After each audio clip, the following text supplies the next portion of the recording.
Welcome to today's video. My name is Adam, I'm a medical trainer and mobility coach. Today, together with Mike Thurston, we'll be presenting the best way to check muscle imbalances, common mistakes in bodybuilding, and as well you will learn how to fix your posture, improve mobility, and avoid injuries. Enjoy!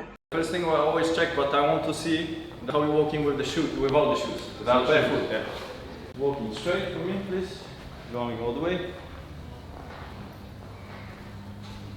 Okay, stop. So already I can tell that you don't move too much with the feet. Yeah? So there is a restriction already in ankle mobility. Yeah. So you're placing your foot like this more. Yeah.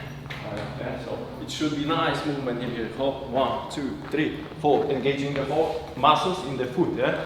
With this one, without this one, this is a restriction. What is not helping you to go to the deep squat, for example. Yeah. Yeah. And you don't have power from the hips while you're walking. Yeah. Strength properly, yeah? So there is not hyperextending helping you to stop and then use the power in the hips to go through, especially very important in sprinting, yeah? Or running.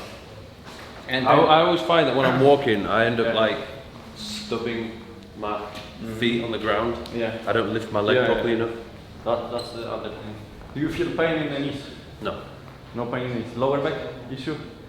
Sometimes nothing? What about when you do squat or deadlift? Do you feel like heavy? It's not pain, it's just it's by restriction in the movement. Discomfort. Yeah? Already, you see, you're putting your feet outside like this. Yeah, yeah, because so they should be here, and then it should be nice hip rotation. Yeah, so you should use your rotator of the hip to provide this outside. Yeah, so from here, before you're squatting, you stabilize first core, then rotation in here in the hip, and then you're squatting nicely down. Yeah, on this one. So try to do rotation in here. Without moving your feet, yeah, only rotation. So engage in here, rotate, yeah, hip rotation. You see, you don't know how to turn your knees outside, yeah? So loose, relax, yeah? And now rotate in here.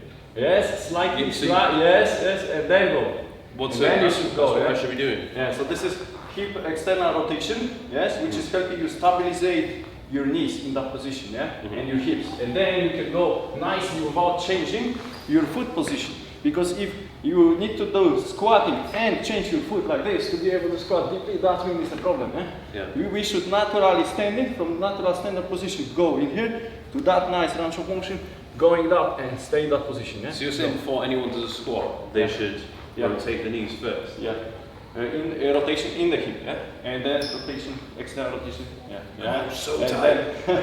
And then going. I'm gonna fall and back. then you will fall. Yeah. That's another limitation in the calf. Yeah. So the calves are super tight, what I can tell. Yeah. Another thing, what I'm looking for, if the pelvis position is right. Yeah. So lift your heads up like this. Okay. I'm gonna check. So this is the bones in here. Yeah. What we have? Yeah. Here and here. See. So we have one area, other area, yeah? So we naturally, you can see that from here, where is my fingers here, yeah? So this bone in here should be a little bit below than the one on the back. Yes, when you correct. Now, so you're naturally standing in posterior pelvic shift, yeah? So that creates tension to the back. Whenever you're walking, bam, bam, bam, and you're putting pressure on the back. Yeah. So that's posterior pelvic. Yeah, so it's anterior pelvic shift and posterior pelvic shift. Yeah. Most of the people nowadays, they're like that. Not active people, yeah. They are more like this, yeah. Like with that position. Most women on Instagram. Most of ladies, yeah, they go like this, and you see the butt, but mostly because they were working too much with this extension, putting on the lower back pressure tension, yeah, here. When you were doing like this, boom, yeah, and dropping. Yeah. And this is very dangerous, yeah, another thing. But in here is another problem, that you have the pelvis is rotated to the back, yeah? So it's posterior pelvic shift, and you see this how this is tight. So this is super tense in here, yeah. Is there a reason why I have really overdeveloped spinal erectors? Yeah. Is that from tightness? From this tightness, yeah, and on position of your pelvis, and then you're walking wrong, yeah, as well. This restriction, what I told you, yeah. What a restricted man. Yeah. So from here. So we need to do, so that's for you exercise as well. So whenever you are like this, you're trying to go into anterior pelvic shift, find a neutral position for you, for the pelvis. Yeah. So is that am I squeezing my glutes when I do this? Yeah, it squeezes your glutes and core as well. Eh? So from here you want to go in to the front with pelvis, to the front. Yes. Okay. This is the neutral. Yeah, it will extend in here. This should be straight in. Yes. And this is better because you should have a lordosis in here. Slightly lordosis should be here, not over lordosis. We don't talk about this. Yeah.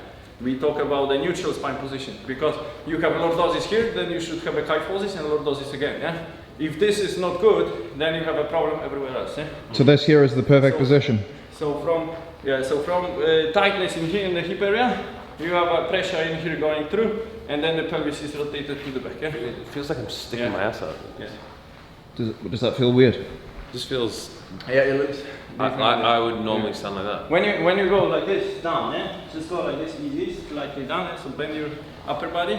Yes, you see this? Yeah. That's lead to the injury. Yeah. Hold on. This, you see, he create from wrong position lifting weights. Yeah, he create this over tension here. So you see how this is bulk up. Yeah. Yeah. This, and it's pressing on the disc in that area. Yeah. Whenever you do for me the deadlift, so you do hip hinge. The hip hinge should go like this, down, and then bam. And then go low, bam.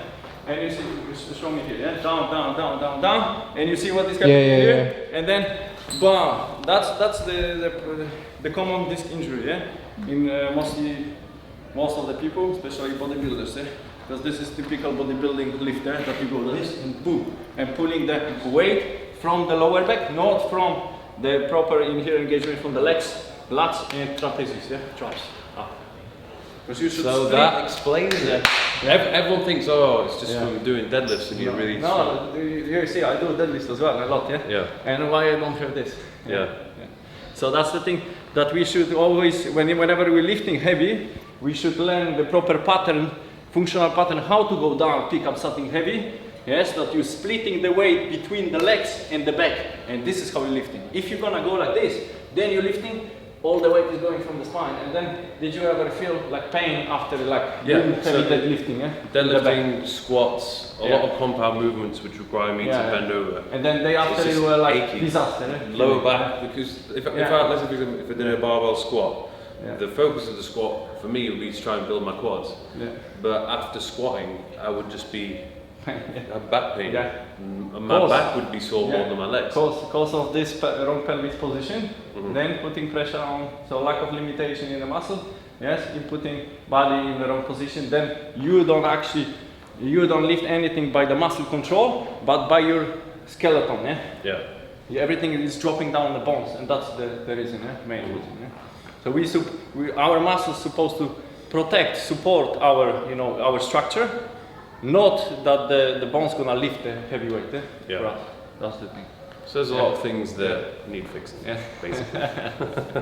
How long would you say it would take to correct the muscle imbalances like which this? I have? We should working out daily that you're coming to me. We do mobility every day something different, And then from that period of time, I believe that in 2 weeks you're gonna feel the difference, big difference, and then in 1 month you should be able to go to global exercises in proper way with a good form.